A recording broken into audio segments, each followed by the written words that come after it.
Hello guys, welcome back to this YouTube channel myself Ganpati Khot. तो आज इस video में मैं डिस्कस करने वाला हूँ जो मैंने ट्रेडिंग मिस्टेक्स की है लास्ट मंथ। जितने भी दिन मैंने लास्ट मंथ ट्रेडिंग किया और उसके दौरान जो भी मैंने ट्रेडिंग मिस्टेक्स की, वो आज इस वीडियो में मैं आपको डिस्कस एक्सप्लेन करने वाला हूँ।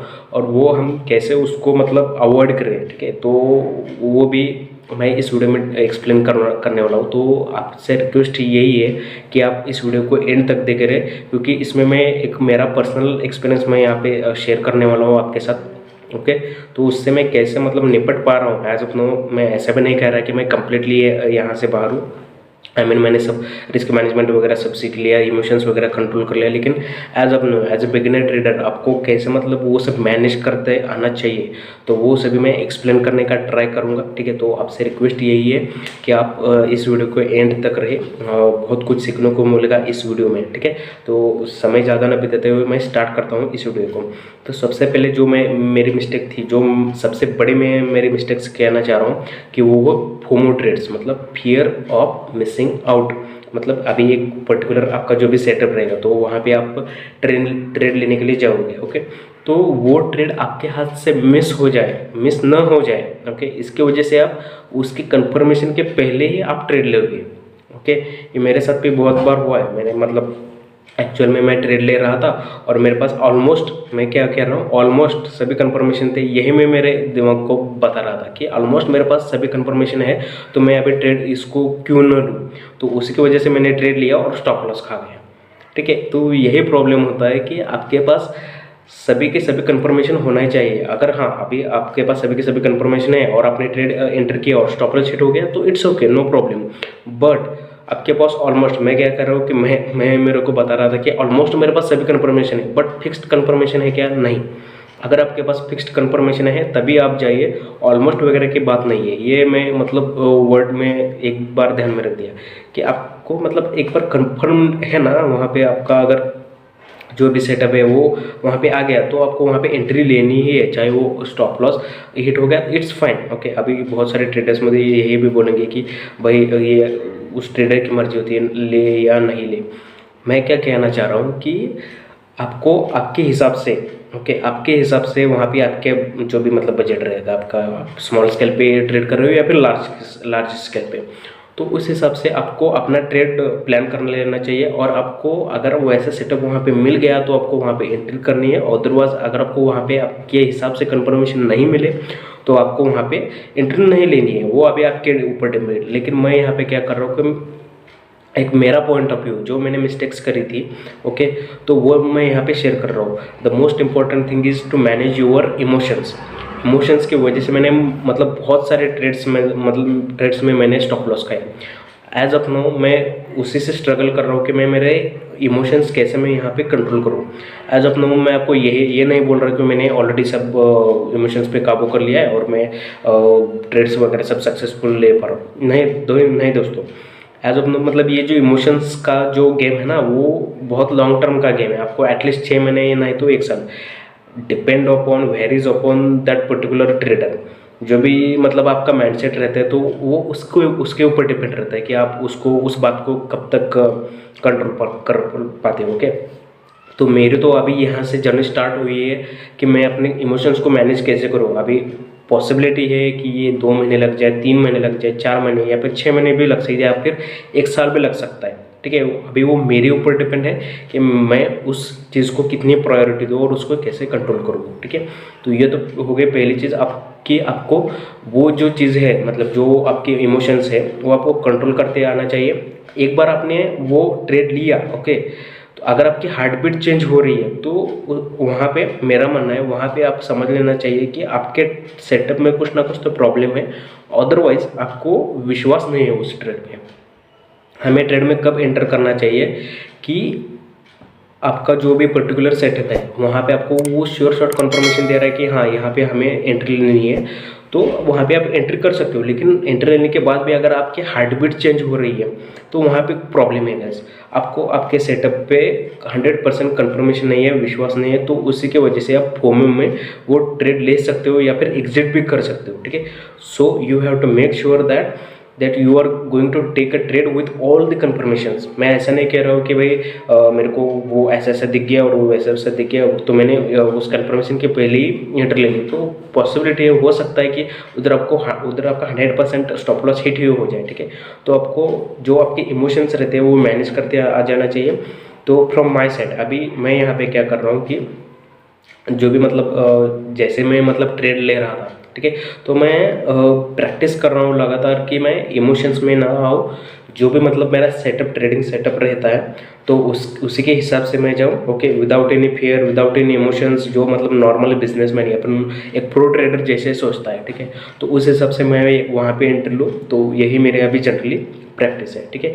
अभी ये तो हो गया पहला मतलब जो ट्रेडिंग मिस्टेक्स जो भी मतलब अभी मैंने भी की है बहुत बार, तो एक्सप्लेन हो गया, ठीक है। वो था फोमो ट्रेड्स।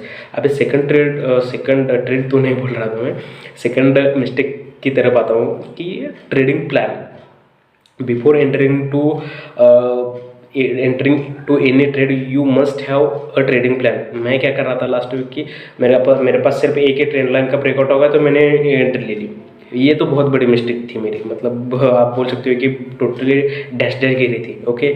तो आपके पास एक ट्रेडिंग प्लान होना चाहिए, एक ट्रेडिंग सेटअप होना चाहिए कि आपका उसके ऊपर विश्वास हो, हाँ भाई मेरे को ये अभी सेटअप वगैरह दे गया तो मैं वहाँ पे एंटर लूँ, ओके। तो ऐसा ट्रेडिंग प्लान आपको ट्रेड के एंटर होने से पहले आपको तैयार रखना चाहिए। यहाँ पे मेरी एंट्री होगी, यहाँ पे मेरा स्टॉप लॉस होगा और यहाँ पे मेरा मतलब जो भी आपका 1:2 या फिर 1:3 या फिर 1:1 जो भी आपका टारगेट रहेगा वो आपका पहले से बाय डिफाइन वेल डिफाइन होना चाहिए।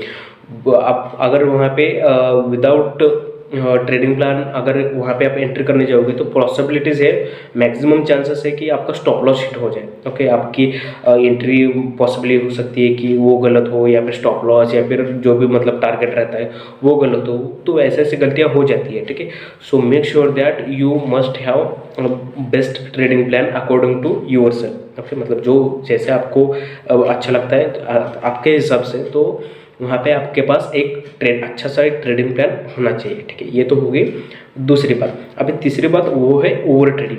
ओवर ट्रेडिंग दोस्तों बहुत बार मैंने भी मतलब मेरे हाथ से भी हुई है, और जो भी नया बंदा रहता है ट्रेडिंग प्रोफेशन में तो वो भी बहुत बार करता है ओवर ट्रेडिंग, ओके।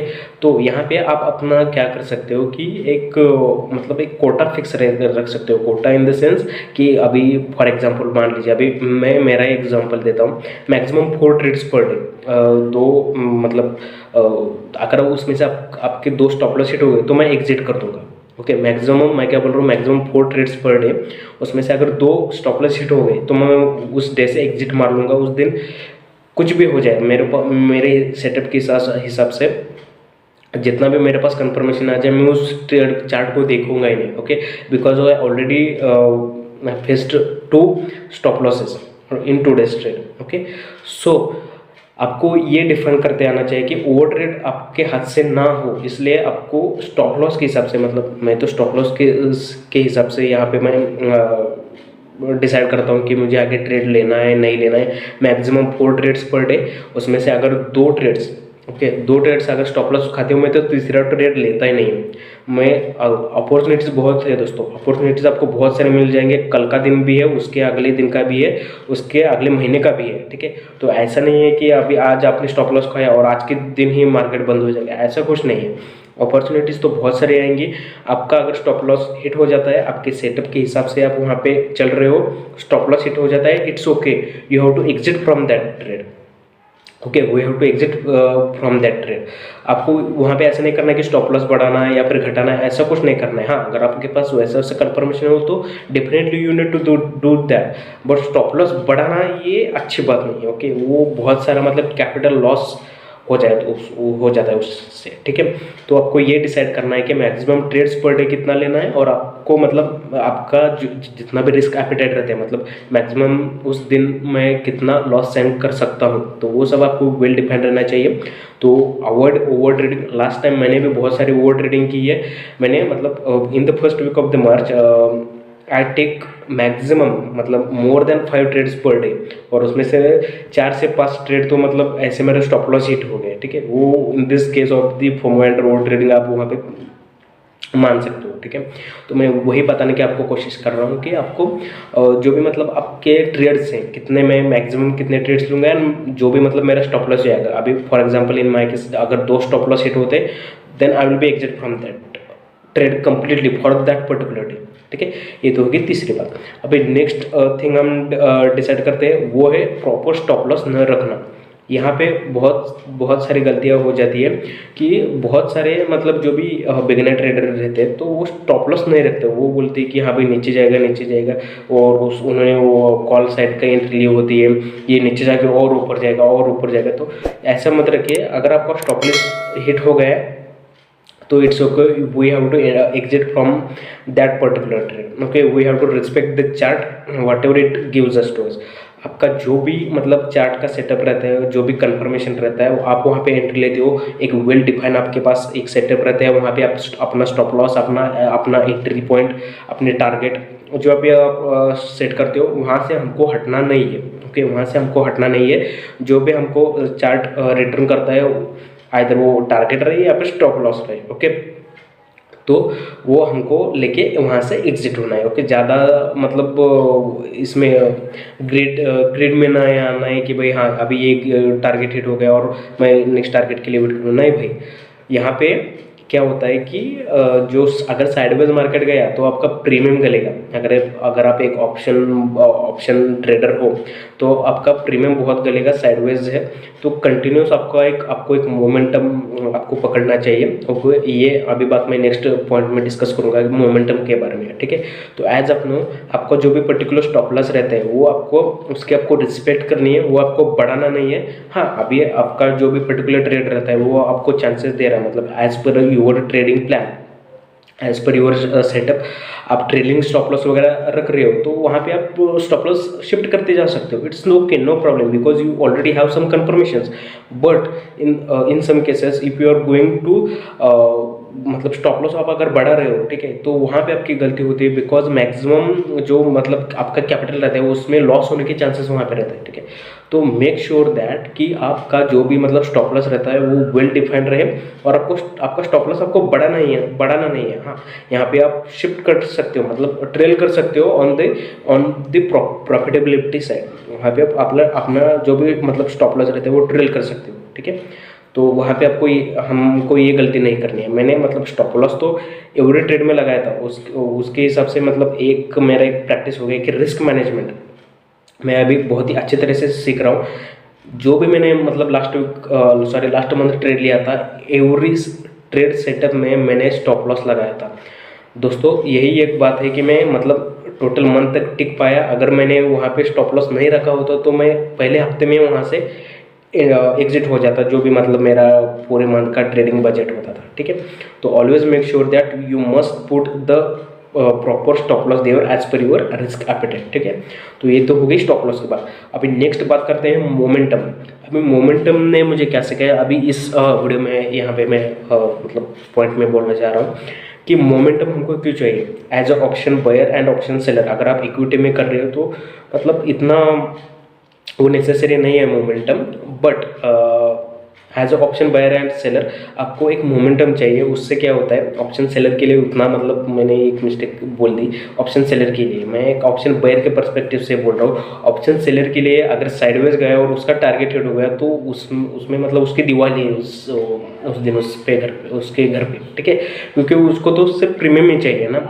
जो भी ऑप्शन बायर रहता है और उसने बाय कर लिया और वो साइडवेज चला गया तो उसका जो पर्टिकुलर प्रीमियम रहता है वो तो ऑप्शन सेलर को ही चला जाएगा, because he paid the more margin as मतलब रिलेटेड टू यू, ठीक है। तो हमको एज अ ऑप्शन बायर हमको ये देखना है कि हमको एक परफेक्ट मोमेंटम पकड़ना चाहिए। फॉर एग्जांपल अभी मैंने क्या मिस्टेक्स किया है ये मैं बताता हूँ। I was looking for the long entries, okay. अभी फॉर एग्जांपल बैंक निफ्टी में मैं देख रहा था मोर देन 100+ पॉइंट्स, निफ्टी में मैं देख रहा था 50+ पॉइंट्स। तो यहाँ पे मैंने बहुत सारी मिस्टेक्स की है कि जिनके थ्रू मैंने स्टॉप लॉस भी खाई है। मेरा फर्स्ट टारगेट हिट हो गया था, वहाँ पे मेरे को एग्जिट हो जाना चाहिए था उस पर्टिकुलर ट्रेड में, लेकिन मैंने एग्जिट नहीं किया। I was waiting for the second target to head and achieve that target. वहाँ पे मैंने मिस्टेक क्या की, मैंने बहुत बड़ा टारगेट रखा, एग्जिट नहीं किया फर्स्ट टारगेट पे, और मेरा उसके बाद फर्स्ट टारगेट हिट होने के बाद मेरा स्टॉप लॉस हिट हो गया, ठीक है। तो यहाँ पे उसके बाद मैंने डिफाइन क्या किया, निफ्टी में मैं मेरी स्ट्रैटेजी बता रहा हूँ। निफ्टी में मैक्सिमम 30 पॉइंट्स, वो भी लॉन्ग एंट्रीज के लिए। अगर मैं स्कैल्पिंग के लिए बता रहा हूँ तो मैक्सिमम 10 to 15 पॉइंट्स और 1:1 टारगेट, ओके, ये आपको रखना है।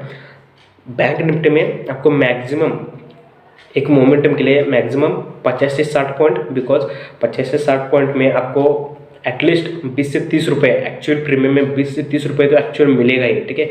So momentum is the most important role. अगर आप मॉर्निंग आवर में ट्रेड कर रहे हो तो वहाँ पे आपको एक ही कैंडल में possibilities that more than 100 points भी आपको मिल सकते हैं, ठीक है। वो बहुत ही इनफ है, वो तो मतलब बहुत ही इनफ है, मैं आपको बोल रहा हूँ, ठीक है। मैंने बहुत सारी ट्रेडिंग मिस्टेक्स की है इसी में, सेम इसमें कि मैं लॉन्ग पॉइंट्स के लिए वेट कर रहा था, लेकिन जैसे मतलब मेरा बहुत सारे स्टॉप लॉस हिट हो गए और मेरे को पता चलने लगा कि साइडवेज अगर जाता है, ठीक है, तो वहाँ पे हमारा प्रीमियम करेगा। तो इससे बेटर है कि आपको एक बार एक मोमेंटम मिल गया ना, आपका एक बार 30 पॉइंट्स से रहे या फिर 50 to 60 पॉइंट्स रहे, वो आपका मिल गया तो आउट हो जाओ ट्रेड से, ओके। अगर आप लॉन्ग इंटरेस्ट के लिए बने रहे एज ऑप्शन बायर, तो आपको वहाँ पे बहुत सारे साइडवेज का मतलब सामना करना पड़ेगा और आपका प्रीमियम 100% वहाँ पे चला जाएगा, ठीक है। तो ये तो हो गई मोमेंटम की बात। ये मैंने एक पॉइंट नोट कर लिया है, मतलब एक मैंने मेरे इसमें लिस्ट में ऐड कर दिया है कि only we need to take momentum trades, maximum 30 points into the Nifty and 50 points into the bank Nifty, ठीक है। तो ये तो हो गया इस मोमेंटम ट्रेड की बात। देन नेक्स्ट थिंग है, नेक्स्ट थिंग ये है इंडिकेटर्स। यहाँ पे जो भी मतलब मेरा अभी जो भी पर्टिकुलर ट्रेड का सेटअप वगैरह रहता है, तो यहाँ पे मैं एक भी इंडिकेटर का यूज़ नहीं करता।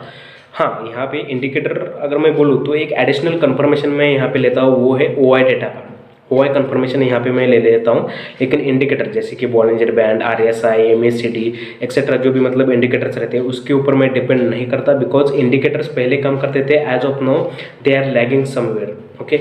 तो यहाँ पे मैं अवॉइड ही करता हूँ, टोटली मैंने अवॉइड कर दिया। यहाँ पे बहुत सारे इंडिकेटर्स थे। अभी मेरे इसी चैनल पे आप अगर प्रीवियस वीडियोस में जाओगे, I put more than 100+ videos on this channel, तो यहाँ पे आप देखोगे एक CME करके एक इंडिकेटर है। तो वहाँ से मेरे को बहुत सारा मतलब बहुत अच्छा खासा प्रॉफिट भी मिल रहा था, लेकिन समवेयर वो बाद में लैग करने लगा, ओके। तो वहाँ से मैंने डिसाइड कर लिया कि अभी इंडिकेटर के ऊपर डिपेंडेंट नहीं रहना है अपन को, ठीक है। वहाँ पे मैं purely price action is the king. मैं रिपीट कर रहा हूँ, price action is the king.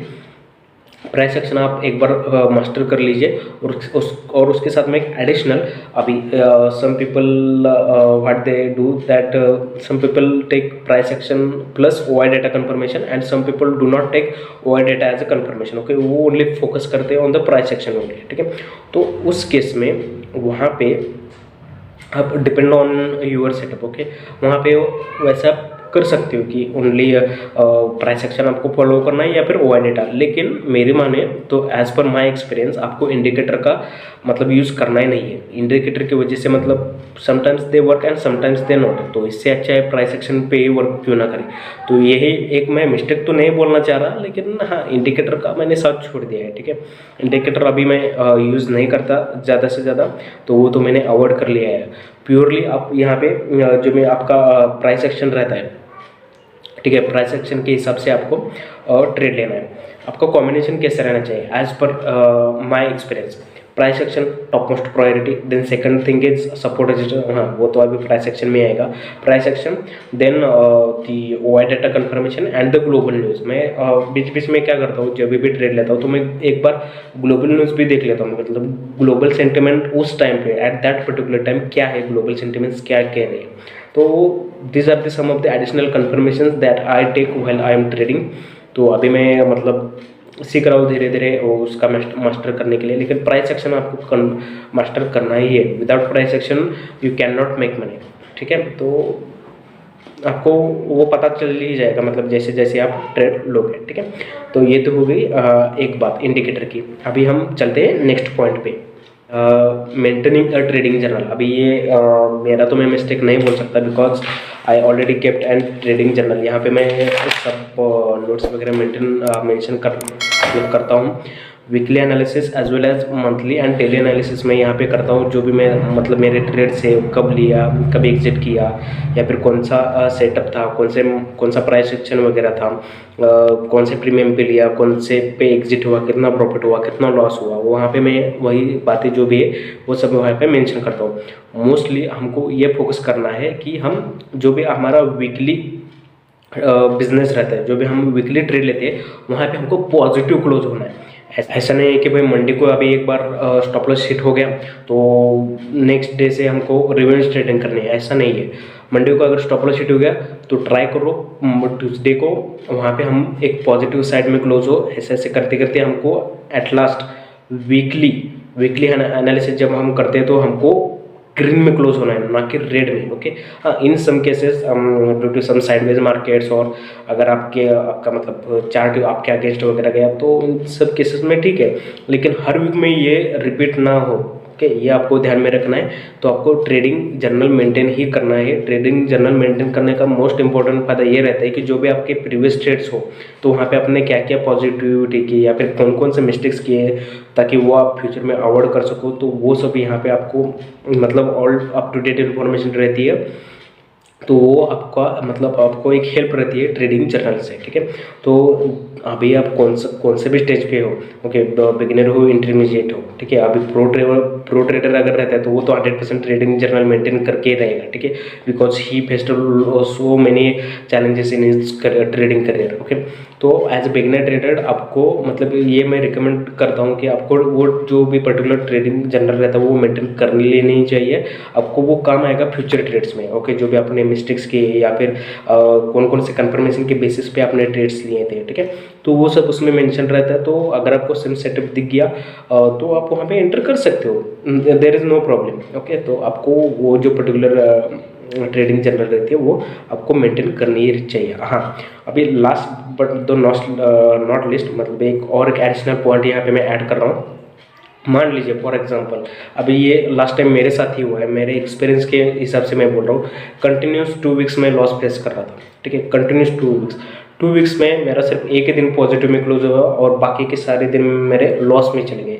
अभी जैसे मैंने वीडियो के स्टार्टिंग से मैं बता रहा हूँ कि बहुत सारे मैंने मिस्टेक्स की, मोमेंटम नहीं देखा मैंने, वो ठीक से प्राइस एक्शन नहीं देखा, फोमियो में आके मैंने ट्रेड्स लिए।